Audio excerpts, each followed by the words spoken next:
Hello, my name is Margaret Adele, and I am stressed. I don't think that's a novel concept at this point, that everything is making the everyone stressed, but I have slightly more reason to be stressed than a lot of people, and that is because not only are we in quarantine, but we are first-time foster parents. That's right, I am a first-time caregiver in a literal pandemic. So my life is weird right now, and I swore to myself at the beginning of quarantine, when I could slowly start to feel the downward trend towards a slump, that I was going to do whatever I could in my power to avoid a full out reading slump or reading blackout, whatever that would be. And I've done a pretty good job. I've never gotten very far away from the abyss that is a reading slump. I've been kind of circling it for 2 months now, like most people, but I wanted to talk about how my habits have changed and the things I've done to keep from a slump and what I've relied on to keep myself reading. Now, by no means am I portraying this as any kind of tips, because I feel like so many channels have done tips now and a lot of those are the same, and also my reading tastes have always been a little bit weird compared to a lot of booktube. And that's I'm not like other girls nonsense. That's just I love weird schlocky sci-fi paperbacks from the early 2000s that you find hidden in the back of used bookstores. Those are my jam. So I don't want this to be you should try these. But if you do find advice from this, I hope it helps you. So from the beginning, I've almost always been a mood reader as far as I can remember. It's even in my review policy for any review requests I accept that you kind of have to be okay with waiting a while if, for whatever reason, the book I accepted for review just isn't quite what my brain wants at that point. And that's gotten worse. I originally said, oh yes, it might be up to 2-month waiting period, but it's currently May and I have a review book that I accepted in January, and I really hope y'all didn't mind that it might actually take me half a year to get around to it. But my brain just isn't there. I go to pick up this book. It is a historical battle novel that is over 500 pages, which was daunting in January and has only become more daunting as 2020 has progressed. And every time I go to pick it up, my brain's nope, I can maybe get 25 to 50 pages and in one day with that one. So I might have to drop a line to that author. But anyway, I've fallen back on probably some of the weirdest genres that I read, and I found that it really works for me. Now, probably the most mainstream of the weird genres I read are those super schlocky shifter romances. They are very popular in indie books. For some people, that's the only kind of indie book they read. And this is usually about, a shifter who is also something else. The one I love is they're all hotshot firefighters fighting forest fires, but also shifters of mythic proportions. But they all find their true mate, and it's very melodramatic, and usually has a happy ending guaranteed, which is very nice, especially at this point in time. So I read a lot of those, and I also, again, read kitschy, schlocky sci-fi, and the reason I say kitschy/schlocky is I don't want the sci-fi that is trying to say something about society and reliance on technology, a la Black Mirror. Even Black Mirror is you know what? No. Y'all don't need another season of us right now. The creators are we couldn't, no, it's the world's too bad for another season of Black Mirror. So I'm relying a lot on the schlocky stuff, space operas, always, or queer characters and found families, and there's something that's you know what? Alien clones. Let's have a story about alien clones. And you know what? Yes. My current read has this really weird family dynamic with these two characters that call themselves brother, but they were actually both originally one part of the same being that got cut up and then split up. So I kind of am in love with that. And oh, you are not. You're also in love with me. Hello. I know you've been, ever since we stopped the vlogs, you've been missing me here on, oh, what was that? All right, I'll see you later. Go take care of the child. Follow me on Twitter at OneRealSmartAlex. Go. So anyway, anyway, schlocky sci-fis with weird alien clones and a husband that can distract the little one for long enough for me to read them.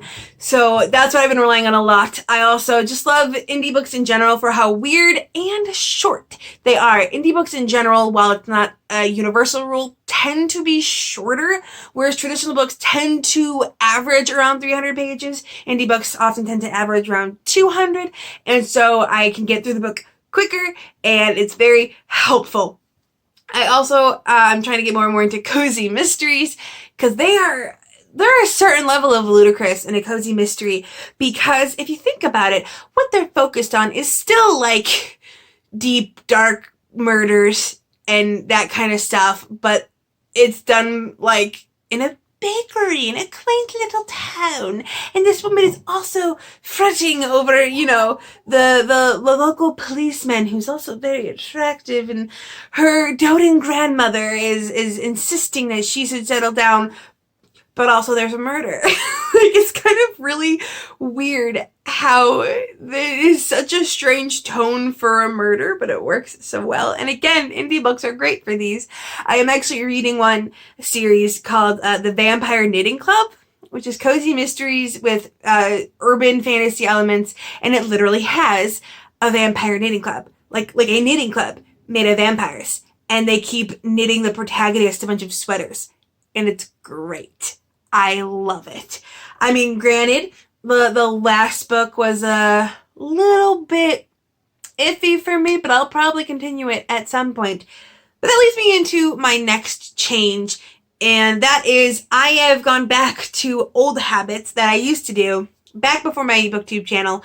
I wasn't super, like, picky. I wasn't super, like, focused on cultivating or curating a book list for myself.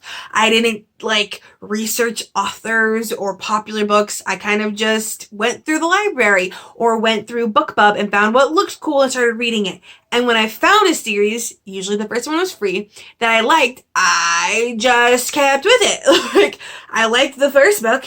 Okay, finished it, buy the next one, start that. I basically binge read a series, and I would read like an entire trilogy in one weekend and that kind of thing. I never tried to make myself switch gears, and that's worked out really well for me lately because my brain is so adverse to switching gears, and I'm trying not to let it like totally control my life. Like, I don't want to like get to the end of a month and do a monthly wrap up and have like 2 series read, because you can't talk about a series in depth without giving away spoilers. You can really only talk about the first book or like an overview of what the series is in general and your thoughts.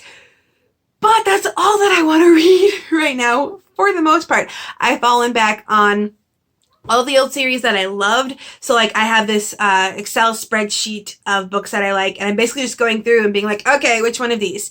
And going through and reading those, and it's worked out super well because my brain is like, oh yes, we knew that we liked the first one of these. Let's just keep with what we know we like. And it's also a lot nicer because I don't have to try and like figure out a new world. Like, my brain's like, yes, we remember this world from the last one, and we can just continue. So that is probably the most universal suggestion that I can make if you're trying to avoid a reading slump, is continue series that you told yourself you were going to continue a while ago, and avoid anything with a lot of world building. So I just accepted a high fantasy book for review, and like, if it hadn't begun with the synopsis killing off the chosen one, I probably would have said no, because high fantasies are such a hard sell for me at the best of times, and right now it's even harder.